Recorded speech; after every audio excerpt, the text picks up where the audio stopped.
গল্প পাঠকে আপনাদের সকলকে স্বাগত জানাই। আমাদের আজকের নিবেদন ত্রয়ী আনামতার লেখা গল্প রাত বাড়লে সে আসের চতুর্থ পর্ব। শুরু করছি আমাদের আজকের নিবেদন রাত বাড়লে সে আসে চতুর্থ পর্ব।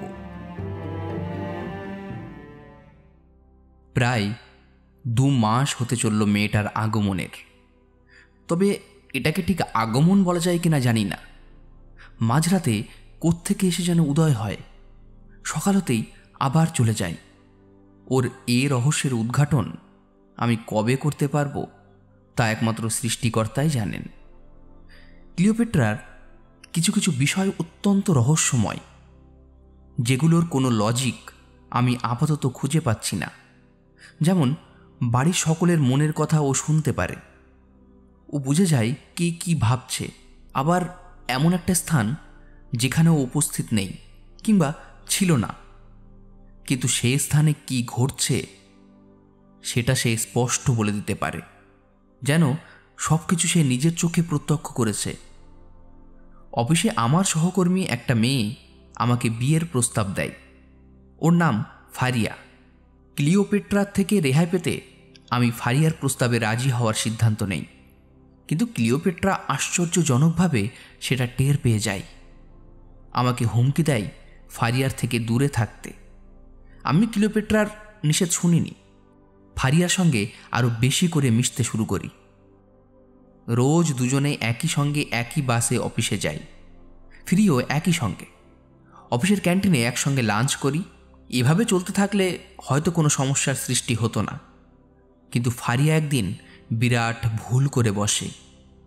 একদিন অফিস ছুটির দিনে ও আমাকে ফোন করে বলে আমার সঙ্গে ওর খুব জরুরি দরকার দেখা করতে। আমি আগ্রহ দেখাই না। ফারিয়া জোরাজুরি শুরু করে। বাধ্য হয়ে আমি রাজি হই। লাঞ্চ থেকে ফেরার সময় রিকশায় ফারিয়া হঠাৎ আমার গালে টুপ করে চুমু খেয়ে বসে। ব্যাস, এটাই ওর জন্য কাল হয়ে দাঁড়ায়। পরদিন ফারিয়া অফিসের উদ্দেশ্যে বেরিয়েছিল। সিঁড়ি বেয়ে নামার সময় ওকে নাকি কেউ একজন পেছন থেকে ধাক্কা দেয়। তৎক্ষণাৎ ও সিঁড়ির গায়ে গড়াতে গড়াতে নিচে পড়ে যায়। মাথায় গুরুতর আঘাত লাগে ওর। হাসপাতালে ভর্তি করানো হয় ওকে। জ্ঞান ফেরার আগে একবার এবং পরে 2 বার ওকে দেখতে গিয়েছিলাম। ওই আমাকে তৃতীয়বারের সময় সব খুলে বলে। আমি বুঝে যাই এ কাজ কার হতে পারে। সেদিন রাতে ক্লিওপেট্রা এলে ওকে জেরা করি ও কেন এমনটা করল। ও বলে, আমি তো এমনটা করতে চাইনি আহান, তুমি আমাকে বাধ্য করেছ। তুমি যদি আমার কথা শুনতে। আমি ক্লিওপেট্রাকে থামিয়ে দিই। চুপ, একদম চুপ। তোমার সঙ্গে আমি আর একটা কথাও বলতে চাই না। তোমার মতো বর্বর নিকৃষ্ট প্রাণীর সঙ্গে কথা বলা তো দূর, তোমার মুখ দর্শনও আমি করতে চাই না। তুমি আমার জীবন থেকে চলে যাও, চলে যাও প্লিজ, মুক্তি দাও আমাকে। এরপর 1 সপ্তাহ রাগ করে ক্লিওপেট্রা আর আসেনি। 7 দিন পর আবারও কোত্থেকে এসে যেন উদয় হয়। আমি জিজ্ঞেস করি, নির্লজ্জের মতো আবার ফিরে এলে কেন? হ্যাঁ, তোমাকে না বলেছিলাম চিরতরের মতো চলে যেতে? ক্লিওপেট্রা উত্তর দেয়, কিভাবে যাব বলো? তোমাকে যে আমার খুব দরকার। আমি রাগত স্বরে বলি, আমাকে কেন দরকার তোমার? হ্যাঁ, কিসের জন্য দরকার বলো? বলো তোমার কি দরকার?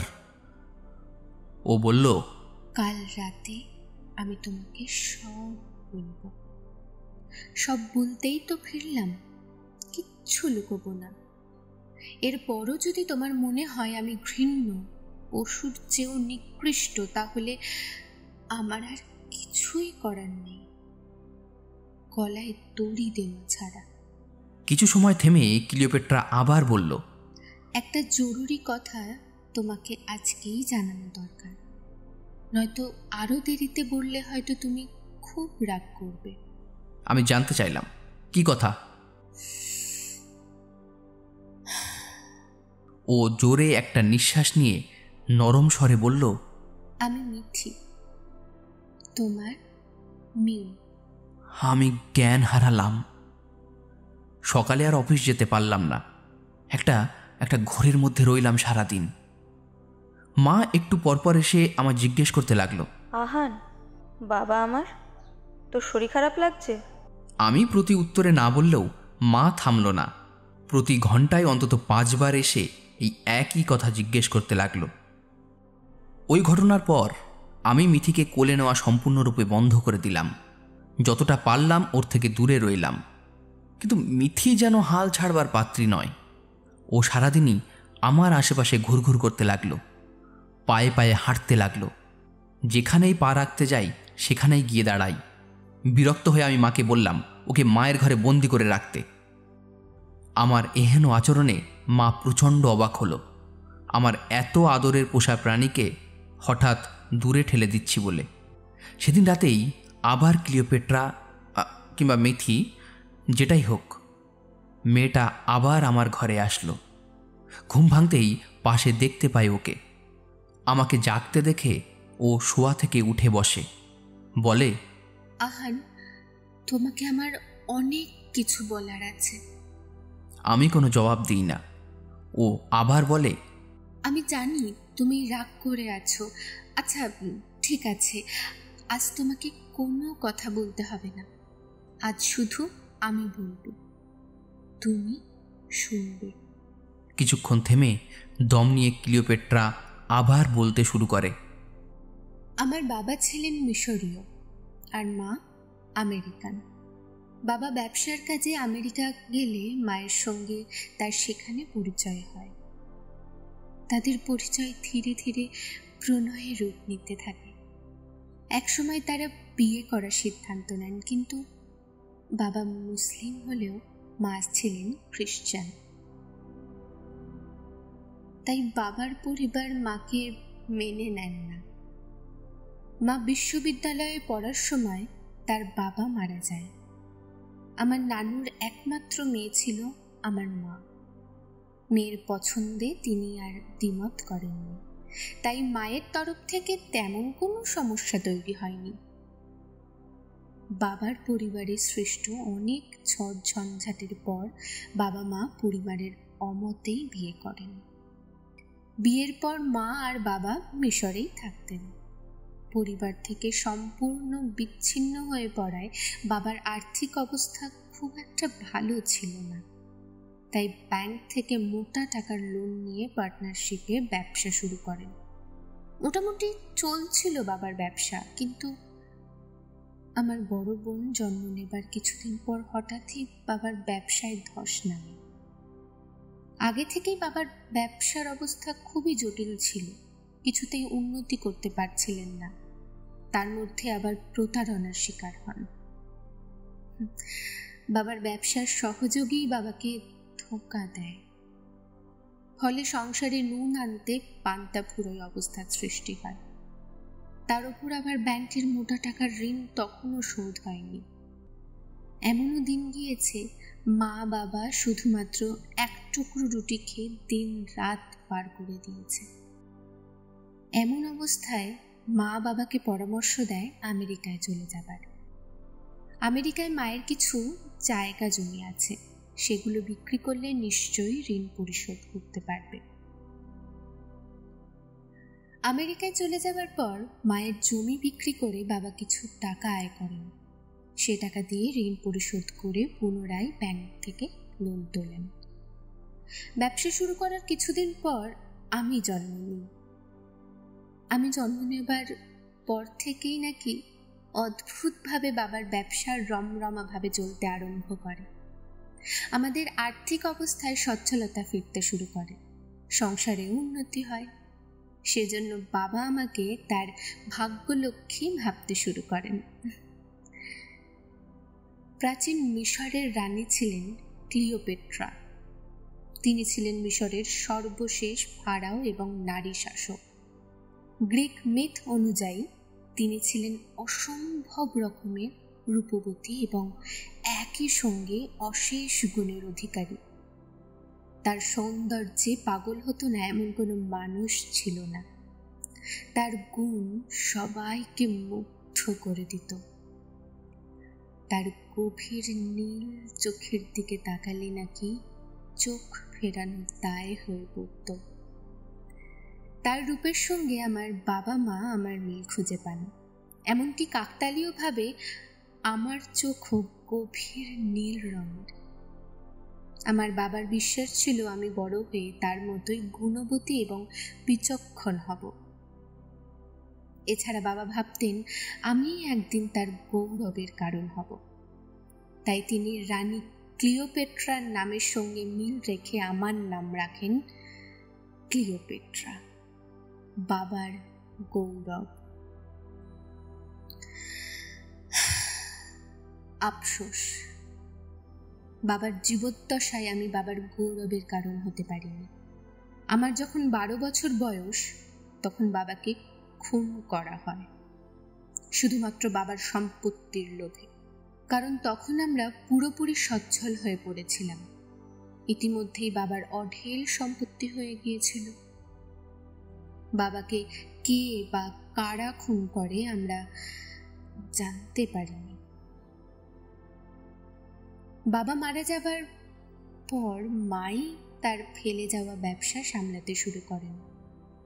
বিধবা, একাকী পেয়ে মার দিকে যারা চোখ তুলে তাকানোরও সাহস পেত না, তারাই মাকে খারাপ প্রস্তাব দিতে শুরু করে।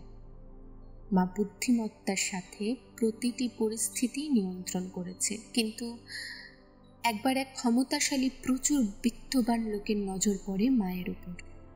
মা তাকে নাকচ করে দিলে মাকে সে হুমকি দেয়, আমাদের ক্ষতি করবে। তাই মা শহর ছেড়ে গ্রামে পালানোর পরিকল্পনা করে।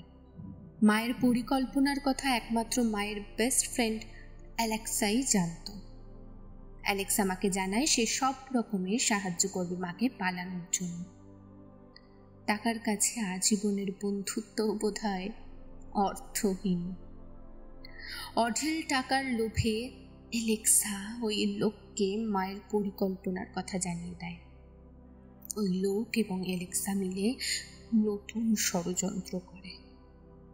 দিনের আলোয় বেরোলে প্রতিবেশীরা নানান প্রশ্ন করবে, জানতে চাইবে আমরা কোথায় যাচ্ছি, কেন যাচ্ছি, হয়তো আমরা শহর ছেড়ে পালাচ্ছি এ কথা লোক মুখে ছড়িয়ে পড়বে। ধীরে ধীরে খবরটা পৌঁছে যাবে ওই লোকটার কাছে। এসব ভেবে মা সিদ্ধান্ত নেয় রাতের আঁধারে রওনা দেবার। সন্ধ্যা পেরোতেই আমরা বেরিয়ে পড়ি। অ্যালেক্সা বলেছিল ওর পরিচিত লোক আছে, তার ট্যাক্সিতে গেলে পুরো রাস্তা নিরাপদে থাকতে পারবো। আমরা অ্যালেক্সার ঠিক করা ট্যাক্সিতে করেই গ্রামে রওনা দিই। একসময় গাড়ি চলতে শুরু করে। কিছু সময় যেতেই ট্যাক্সি ড্রাইভার গাড়ি থামায়। আমাদেরকে বলে সে প্রকৃতির ডাকে সাড়া দিতে যাচ্ছে। 5 মিনিট বসতে। 5 মিনিটের স্থানে আধ ঘন্টা পেরিয়ে যায়, ড্রাইভার আসে না। আমরা ভয় পেতে শুরু করি। এমনিতেই রাস্তাটা ছিল নীরব, দুধারে ঘন গাছপালা, ছোটখাটো জঙ্গলের মতো। মার হঠাৎ সন্দেহ হতে শুরু করে, ড্রাইভারের কি কোনো বিপদ হলো?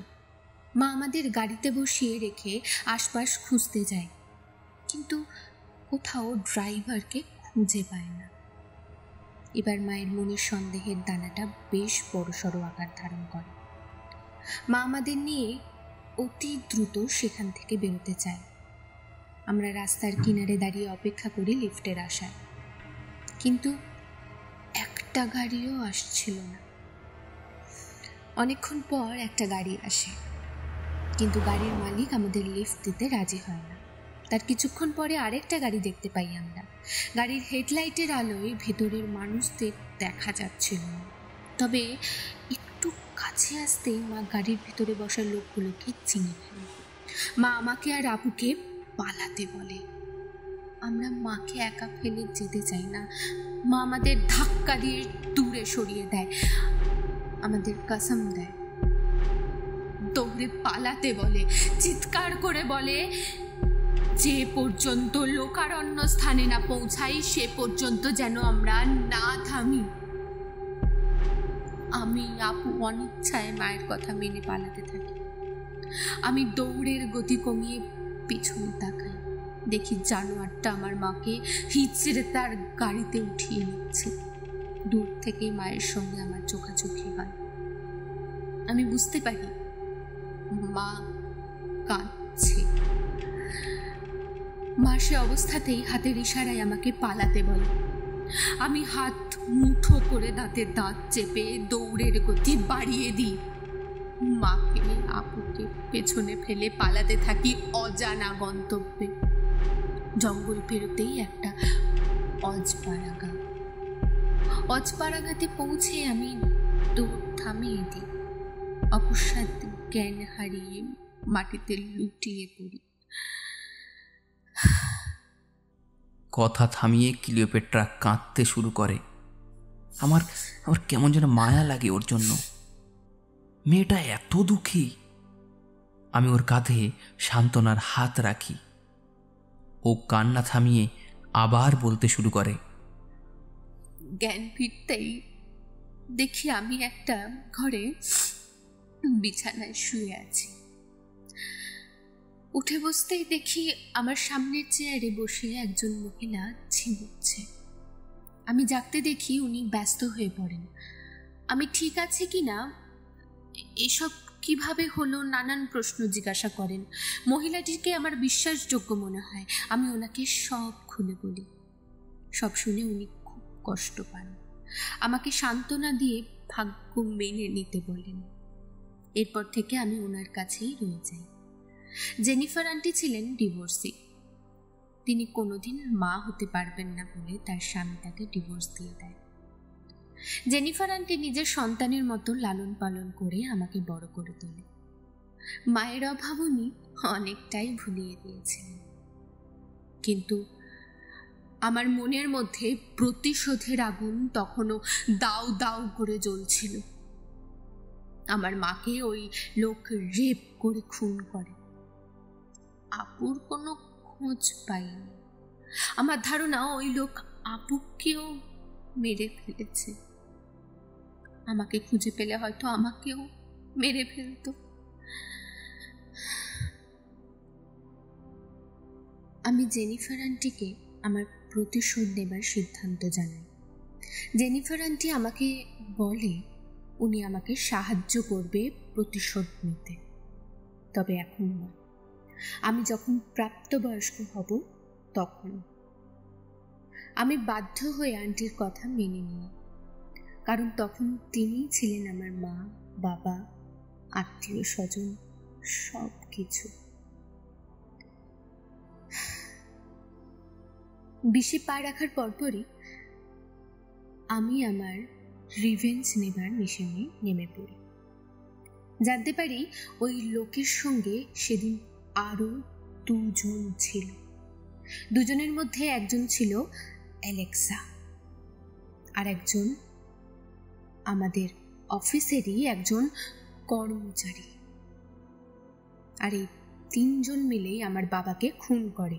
জানার পর ঘৃণায়, রাগে আমার গা রি রি করে ওঠে। আমি আরো মত্ত হয়ে উঠি প্রতিশোধের নেশায়। কিন্তু ভাগ্য বোধহয় আমার সহায় ছিল না। সে বছরই টাইফয়েডে আক্রান্ত হয়ে আমাকে সম্পূর্ণ একা করে দিয়ে জেনিফার আন্টি মারা যান। জেনিফার আন্টির মৃত্যুর পর আমার অবস্থা পাগল প্রায়। আমি নাওয়া খাওয়া বাদ দিয়ে দিন রাত কাঁদি। আমার অবস্থা দেখে জেনিফার আন্টির এক প্রতিবেশী মহিলা আমাকে রোজ সঙ্গ দিতে আসত, যাতে আমি উল্টো পাল্টা কিছু একটা না করে বসি। কথায় কথায় আমি ওনাকে সব বলে দিই আমার প্রতিশোধের ব্যাপারে। আমার কথা শোনার পর উনি আমাকে আশ্বাস দেন সাহায্য করবার। তারপরের দিন তিনি আমাকে একজন তান্ত্রিক ধরনের মহিলার কাছে নিয়ে যান। তিনি জানান ওই মহিলাটি আমার শত্রুদের ওপর কালো জাদু করে তাদের ধ্বংস করে দিতে সাহায্য করবে। এরপর থেকে আমি রোজ একাই ওই তান্ত্রিক মহিলার কাছে যেতাম। কিন্তু আমার উদ্দেশ্য ছিল কালো জাদু করা নয়, নিজের হাতে আমার শত্রুদের হত্যা করা। এ পর্যন্ত বলে ক্লিওপেট্রা কথা থামায়। আমাকে বলে, ভোরের আলো ফুটতে শুরু করেছে, এবার আমাকে যেতে হবে। আমি ওকে বাধা দিই, কিন্তু কিন্তু কথা তো শেষ হয়নি। ও বলে, বাকিটা রাতে বলবো আহান, এবার আমাকে যেতে দাও প্লিজ। আমি আর ওকে আটকাই না, বলি, আচ্ছা ঠিক আছে। পরে কি ঘটেছিল জানার জন্য আমি অস্থির হয়ে উঠি। অস্থিরতায় বাকি সময়টুকু আমার আর ঘুম হয় না। দিনেও সারাদিন সব কিছুই অমনোযোগীভাবে কাটালাম। অফিসের কাজেও মন বসল না। মা বোধহয় কিছু একটা আঁচ করতে পারছিল। বাসায় ফেরার পর জিজ্ঞেস করল, তুই কি কিছু নিয়ে চিন্তিত বাবা? আমি মাথা ঝাঁকিয়ে না বলি। রাতে তাড়াতাড়ি শুয়ে পড়ি। মিথি কিংবা ক্লিওপেট্রার অপেক্ষা করতে থাকি। রাত 2টো বেজে যায়। আমার ঘুম আসে না। 2টোর পরেই মেয়েটা আসলো। আমাকে জেগে থাকতে দেখে বলল, ঘুমোওনি? আমি না সূচক মাথা নাড়াই। ও আমাকে আর কিছু জিজ্ঞেস করে না। আমি ওকে বললাম, তারপর তুমি কি করেছিলে? ক্লিওপেট্রা বলতে শুরু করলো, তান্ত্রিক মহিলাকে আমি জানাই আমি নিজ হাতে বাবা মায়ের হত্যাকারীদের খুন করতে চাই। উনি আমাকে বলে একটা উপায় আছে, কিন্তু সেটা করাটা ঠিক হবে না। প্রতিশোধের নেশা এমনভাবে আমাকে পেয়ে গিয়েছিল যে আমি হিতাহিত জ্ঞান শূন্য হয়ে সেটাই আমার উপর প্রয়োগ করতে বলি, ডাকিনী বিদ্যা। আর আমার জীবনের সবচাইতে বড় কাল সেটা। তান্ত্রিক মহিলাটি শুধু ডাকিনী বিদ্যা নয়, ডাকিনী, শাকিনী, হাকিনী, এই 3 বিদ্যাই আমার উপর প্রয়োগ করে, কিন্তু আমার অনুমতি ছাড়া, শুধুমাত্র তার নিজের এক্সপেরিমেন্টের জন্য। অবশ্য আমি তখন সেটা জানতাম না। পরে হিতে বিপরীত ঘটতে শুরু করলে তাকে চেপে ধরি, হুমকি দিই জীবন নিয়ে নেবার। তখন তান্ত্রিক মহিলাটি বাধ্য হয়ে সব আমাকে বলে দেয়, কিন্তু তখনও ব্যাপারটাকে তেমন গুরুত্ব দিইনি। যখন সাইড এফেক্ট দেখা দিতে শুরু করলো তখনই আমি ব্যাপারটাকে আমলে নিই। আমি জানতে চাইলাম, কি কি সাইড এফেক্ট দেখা দিচ্ছিল? ও বলল, হঠাৎ হঠাৎ আমি অদৃশ্য হয়ে যেতে শুরু করলাম।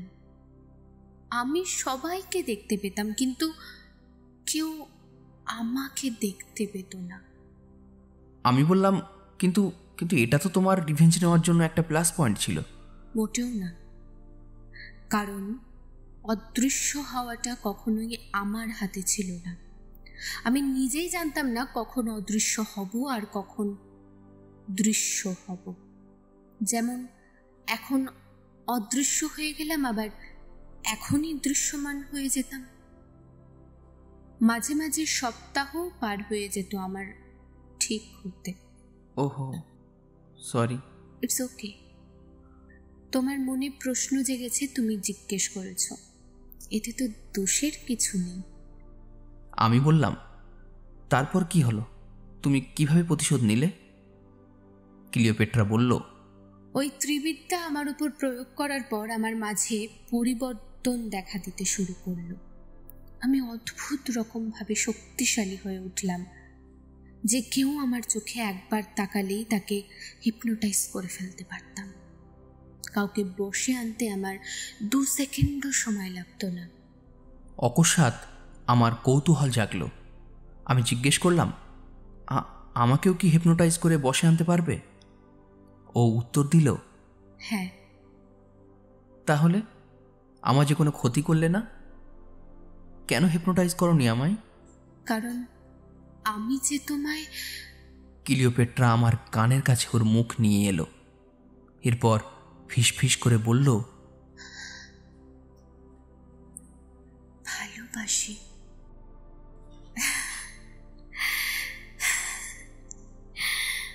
আমার সারা শরীর ও মন জুড়ে একটা অদ্ভুত শিহরণ ছেয়ে গেল।